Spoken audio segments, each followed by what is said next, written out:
Hello बच्चों, नमस्कार।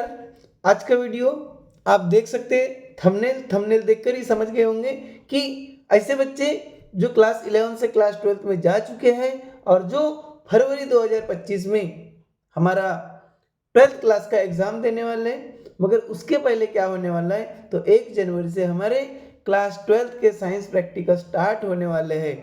और ये जो वीडियो है, ये वीडियो क्लास 12th के बच्चों के लिए जो बोर्ड की एग्जाम दे रहे हैं उनके लिए बहुत ही जरूरी होने वाला है, बहुत ही जानदार होने वाला है, बड़ा ही महत्वपूर्ण होने वाला है। और एक से एक नई चीजें मिलने वाली, जिससे आपको कॉन्फिडेंस मिलेगा।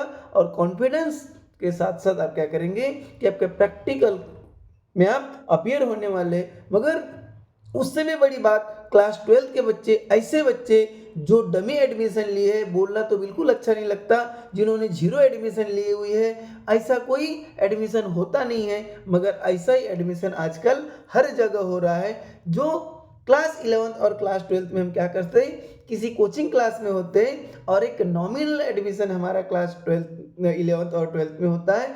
बस होता क्या है कि एग्जाम के लिए हमें अब अपने स्कूल में जाना है। कुछ बच्चे तो क्लास 10 के बाद उसे कॉलेज भी बोलते, कॉलेज में जाना है। तो ऐसे समय में ऐसे बच्चे जो जीरो अटेंडेंस में एडमिशन लिया है, जो डमी एडमिशन लिया है, ऐसे बच्चे बायो में अगर हमें क्या करना है, पूरे में से पूरे मार्क्स लेना है, पूरे में से पूरे मार्क्स लेना है, 30 आउट ऑफ 30 लेना है, तो फिर क्या करें? अब क्या करें? तो 30 आउट ऑफ 30 लेने के लिए क्लास बायो में, बायो के सब्जेक्ट में अगर 30 आउट ऑफ 30 लेना है तो हमें क्या क्या करना पड़ेगा। तो पेपर पैटर्न क्या होता है, 30 मार्क्स होते हैं, ये तो हमें पता चल गया। उसका मार्किंग स्कीम कैसा होता है, परीक्षा के दिन क्या क्या करना है, परीक्षा के दिन आपका आपका प्रैक्टिकल परफॉर्म करने से लेकर तो आपका वाइवा देते तक क्या करना है, और वाइवा किस प्रकार से होता है, वाइवा में आप किस प्रकार से अपीयर होंगे, ये सारी चीजें आपको बताने वाले हैं। और सबसे बड़ी बात कि जिस आंसर पत्र के ऊपर या जिस आंसर शीट के ऊपर आप लिखने वाले, वो बोर्ड की आंसर शीट भी आपको हम दिखाने वाले। बोर्ड की जो क्लास है, जहां हम परसेंटेज के साथ, अच्छे परसेंटेज के साथ में हम पास होना चाहते हैं, उसके लिए हमारा प्रैक्टिकल जो स्कोरिंग सब्जेक्ट माना जाता है, ये प्रैक्टिकल 30 आउट ऑफ 30 कैसा होगा ये भी देखेंगे।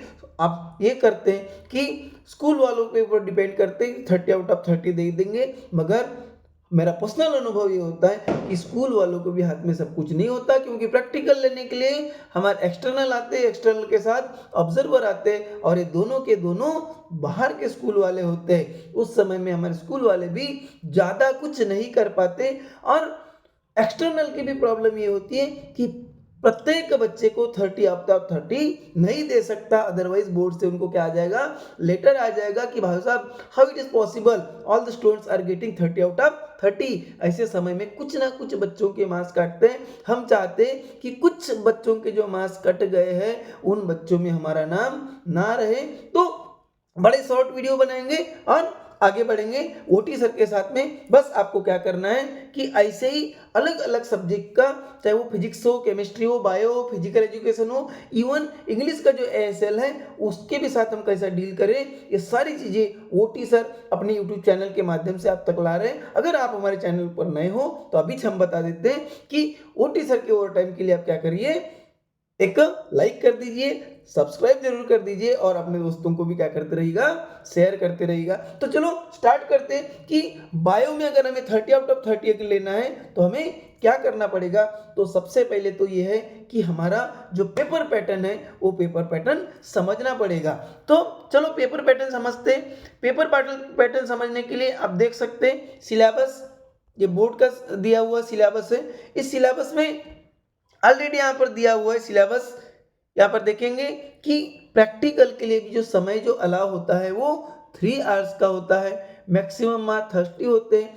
इसमें एक मेजर एक्सपेरिमेंट होता है जो 5 मार्क्स का होता है, एक माइनर एक्सपेरिमेंट होता है जो 4 मार्क्स का होता है। साथ ही साथ में जो स्लाइड एक्सपेरिमेंट का भी एक क्वेश्चन आता है जो 5 मार्क्स का होता है, तो 5 + 4 9, 9 + 5 14 मार्क्स।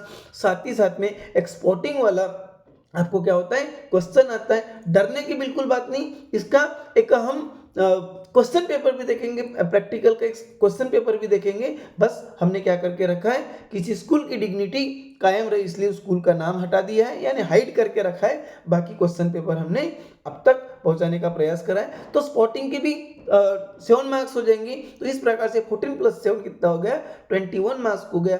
देन उसके बाद में आपका जो प्रैक्टिकल रिकॉर्ड जो आप बनाएंगे, जनरल जो बनाएंगे उस पर, और उस पर जो वाइवा पूछेगा एक्सटर्नल, उस पर आपके 4 मार्क्स हैं। सो 21 + 4 कितना हो गया, 25 हो गया। साथ ही साथ में आप जो प्रोजेक्ट रिकॉर्ड बनाएंगे, प्रोजेक्ट रिकॉर्ड बनाएंगे, जिसे हम क्या बोलते हैं, इन्वेस्टिगेटिव प्रोजेक्ट बोलते हैं, और उस पर जो होने वाला वाइवा है उस पर आपके 5 मार्क्स रहेंगे। इस प्रकार से टोटल आपके 30 मार्क्स का बाइफरकेशन होने वाला है। इसका मतलब ये समझ लीजिए, एक मेजर एक्सपेरिमेंट, माइनर एक्सपेरिमेंट, उसके बाद में स्लाइड प्रिपरेशन, साथ ही साथ में स्पॉटिंग, उसके बाद में स्पॉटिंग के साथ साथ आपका जो प्रैक्टिकल रिकॉर्ड है उस पर वाइवा, देन उसके बाद में प्रोजेक्ट रिकॉर्ड और इन्वेस्टिगेटिव प्रोजेक्ट और वाइवा, ये मिलाकर 30 मार्क्स होंगे। अब ये जो यहाँ पर देखिए, दोनों जो हम जो एक्सपेरिमेंट देख रहे हैं, मेजर और माइनर, इसमें से ए और बी 2 आते हैं। अब ये जरूरी नहीं कि हम जो बताए वही आएंगे, ये फाइनल वही होगा जो आपके टीचर, जो आपके पीजीटी भी बोलते हैं, टीचर भी बोलते हैं, मिस भी बोलते हैं, या लेक्चरर भी बोल सकते हैं। आप जो बोल रहे हैं बोलिए, कि जो आपके लेक्चरर आपको बोलेंगे कि ये करना है, आपको वो करना है, क्या करना है, हाँ जी वही करना है। क्योंकि इतने सारे प्रोजेक्ट सजेस्ट किए गए हैं, आपके टीचर को क्या करना है, they have to select either 4, minimum 4 और मैक्सिमम तो कितना भी कर सकते हैं ना, दोनों ग्रुप के। तो इस प्रकार से अब यहाँ पर देखिए, जब भी हम क्या करते हैं, हमने पहले ही बोला भाई साहब, मैक्सिमम चीजें हम किसके लिए बात करेंगे, किसके लिए बात करेंगे, कि जीरो अटेंडेंस वालों के हाथ में बात करेंगे। और जीरो अटेंडेंस वाले बच्चे जिन्होंने क्लास 11th और 12th क्लास में बिताया नहीं है, अपने कोचिंग क्लास में बिताया है, ये जो बेसिक चीजें हैं, बेसिक चीजें आप जान लीजिए। सीजर आप सभी जानते हैं, तो देन उसके बाद में क्लॉथ डस्टर बिल्कुल रहेगा, उसको वो आपको पहचानना बहुत ही जरूरी है, यानी आपके लैब में रहेगा। ड्रॉपर आपको जानना है, ये ड्रॉपर है। देन उसके बाद में फोर्सेप, ये आपको काम पड़ेगा कहाँ पर, बायो की प्रैक्टिकल में। ब्रश जरूरत पड़ेगी और नीडल की जरूरत पड़ेगी। अब इस प्रकार से आप क्या कर लेंगे, क्या करेंगे, प्रैक्टिकल परफॉर्म करेंगे, minor, major, investigative report, spotting, ये वो सारी चीजें करेंगे। उसके बाद में आता है वाइवा, उसके बाद में वाइवा आता है। और वाइवा आपको क्या करना पड़ेगा, क्या करना पड़ेगा, आपका जो एक्सटर्नल है, जो दूसरे स्कूल से होता है, उसके सामने आपको बैठ जाना पड़ेगा, आपका रिकॉर्ड दे देना पड़ेगा, आपका जो भी आपने क्या करें, आंसर शीट में ऊपर आपने प्रैक्टिकल के आंसर या प्रैक्टिकल परफॉर्म किए हैं, जो भी आपका क्या बोलेंगे प्रैक्टिकल लिखी हुई है, वो सारी चीजें उनके हाथ में देकर अब वो क्या कर लेंगे, वाइवा बताना आपको स्टार्ट कर देंगे।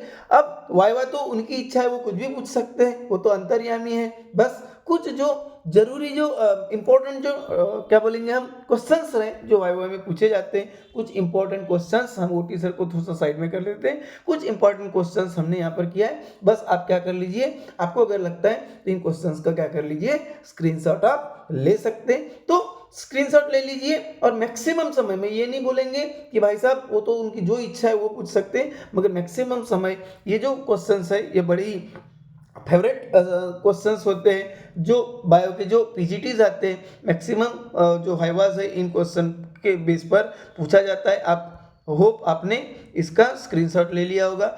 और कुछ क्वेश्चंस हमने बनाए हैं या यहाँ पर हम लेकर आ रहे हैं, ये जो क्वेश्चंस हैं, ये क्वेश्चंस का स्क्रीनशॉट ले सकते हैं। अब यहाँ पर हम ये देखेंगे कि वाइवा देते समय हम क्या करें सर, तो क्या करें, तो ओटी सर एक काम करें कि जितने हमारे जो एक्सटर्नल सर रहेंगे उनको जाकर बता देंगे, सर हमारा डमी एडमिशन है, हम जीरो अटेंडेंस वाले हैं, हम 2 साल तक आए नहीं है। बिल्कुल नहीं बताना है, आपको क्या करना है कि बिल्कुल ही उनको जज नहीं होने देना है कि आप जीरो अटेंडेंस वाले हैं। बस एक काम करिए, अगर वाइवा का अगर जो क्वेश्चन पूछा गया उसका अगर आंसर आता है तो दीजिए, नहीं आता तो घुमा फिरा कर बोलने की जरूरत नहीं है। आपको सॉरी सर, सॉरी मैडम बोल दीजिए, वो आपको दूसरा क्वेश्चन पूछेंगे और उम्मीद है कि आपको कोई ना कोई क्वेश्चन का आंसर जरूर आएगा। जनरली जो एक्सटर्नल होते हैं वही क्वेश्चन पूछते हैं जो जिन पर आपने क्या किया है, प्रैक्टिकल परफॉर्म किया है, तो जो आपको जो 3 या 4 जो टॉपिक पर आपने क्या किया है प्रैक्टिकल या एक्सपेरिमेंट किया है, उसी को आप क्या कर लीजिए, अच्छे से प्रिपेयर कर लीजिए, तो आपका वाइवा अच्छा हो सकता है। अदरवाइज सब कुछ ऊपर वाले के ऊपर छोड़ दीजिए, बस आप पोलाइटनेस रखिए और अच्छे से अच्छा होगा। ठीक है, अब ये सारी चीजें अगर हम करते हैं तो देखना ये भी है, हमने बोला था कि ये इसका जो क्वेश्चन पेपर है, ये देखिए क्वेश्चन पेपर के साथ हम आ चुके हैं। ये जो क्वेश्चन पेपर है, क्वेश्चन पेपर में देखिए टाइम 3 आवर्स दिखाया हुआ है, आपका रोल नंबर आपको लिखना है, डेट अभी कोई जरूरत नहीं है। तो पहला जो क्वेश्चन आप देख सकते हैं 5 मार्क्स के लिए, उसके बाद एक माइनर फिर से प्रोजेक्ट दिया है 4 मार्क्स के लिए। देन उसके बाद में एक्सपेरिमेंट, माइनर एक्सपेरिमेंट, ये देखिए हम इसको अंडरलाइन करके रख देते हैं। मेजर एक्सपेरिमेंट जो कितने मार्क्स के लिए आया है, 5 मार्क्स के लिए आया है। देन उसके बाद में माइनर एक्सपेरिमेंट आया है। थर्ड में हमने देखा था 5 मार्क्स के लिए, जो किसके ऊपर था, स्लाइड प्रेजेंटेशन के ऊपर था 5 मार्क्स के लिए। देन उसके बाद में स्पॉटिंग के ऊपर में 7 मार्क्स का ऑलरेडी क्वेश्चन यहाँ पर बनाया हुआ है, और यहाँ पर हम देख सकते हैं कि रिकॉर्ड और वाइवा पर 5 मार्क्स और प्रोजेक्ट और वाइवा के ऊपर रिकॉर्ड और वाइवा के ऊपर 4 मार्क्स और प्रोजेक्ट और वाइवा के ऊपर क्या बोलेंगे 5 मार्क्स। तो इस प्रकार से हमारा 5 + 4 + 5 + 7 + 4 + 5, अगर टोटल अगर करते हैं तो 9, 14, 21, 25 और 30 मार्क्स का ये क्वेश्चन पेपर बन जाता है। अब ये जो क्वेश्चन पेपर है, ये किस प्रकार से लिखना है उसकी आंसर शीट भी दिखा देते हैं, जो स्पेसिमेन कॉपी हम आपके लिए लेकर आए हैं, वो आंसर कॉपी भी दिखा देते हैं। ये रही आपकी बोर्ड की आंसर कॉपी, इस प्रकार से आपकी बोर्ड की आंसर कॉपी रहेगी। यहाँ पर आप देख सकते हैं जितनी मैक्सिमम चीज़ें हम दिखाने की कोशिश कर रहे हैं। यहाँ पर आपका रोल नंबर लिखा रहेगा, वही रोल नंबर आपको वर्ड में लिखना है। उसके बाद में परीक्षा का क्या बोलेंगे, परीक्षा का नेम, आपके जो 12th क्लास को क्या बोलते हैं, कौन सी एग्जाम है, वो आपको लिखना होगा। देन उसके बाद में परीक्षा का दिन और तिथि, डे और डेट लिखना पड़ेगा। उसके बाद में सब्जेक्ट लिखना पड़ेगा। उसके बाद में आपका मीडियम ऑफ आंसरिंग अब पेपर कौन सा मीडियम का है, English medium, Hindi medium, Marathi medium, Urdu, Sanskrit, जो भी होगा वो लिख लीजिएगा। ये सारी चीज़ें करने के बाद में यहाँ पर जो बाह्य परीक्षक रहेगा, जिसे हम एक्सटर्नल बोलते हैं, उनका नंबर और उनका सिग्नेचर होता है। देन उसके बाद में जो आपके जो खुद के स्कूल के जो टीचर होते हैं, वो आंतरिक पर्यवेक्षक बोलते हैं, या हम बोलेंगे उसको इंटरनल एग्जामिनर होता है, उनका नंबर, उनके हस्ताक्षर रहते हैं।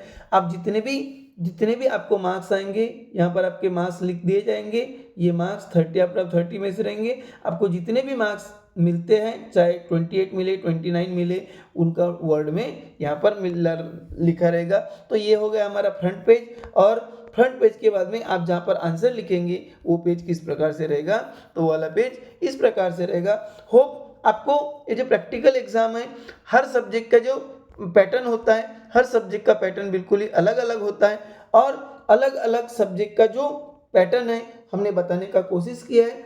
उम्मीद है कि हमारे वीडियो से आपको बहुत कुछ फायदा होगा, या बहुत कुछ आपकी जो क्या बोलेंगे कॉन्सेप्ट है क्लियर हो गई होंगी। इवन हम जेई और नीट से रिगार्डिंग भी सजेशंस अपने वीडियो के माध्यम से, अपने यूट्यूब चैनल के माध्यम से देते रहते। आप अगर हमारे यूट्यूब चैनल के ऊपर नए हैं तो सब्सक्राइब कर लीजिए, बेल आइकन का बटन प्रेस कर लीजिए। इवन आपका जो थ्योरी का जो 70 मार्क्स का जो पेपर रहेगा, उसमें भी किस प्रकार से आपको अच्छे से अच्छे नंबर लाना है, ऐन समय पर कम समय में ज़्यादा से ज़्यादा किस प्रकार से अंक लाना है, लिखते समय क्या चीज़ें करना है, ये सारी चीज़ें आपको बताएंगे।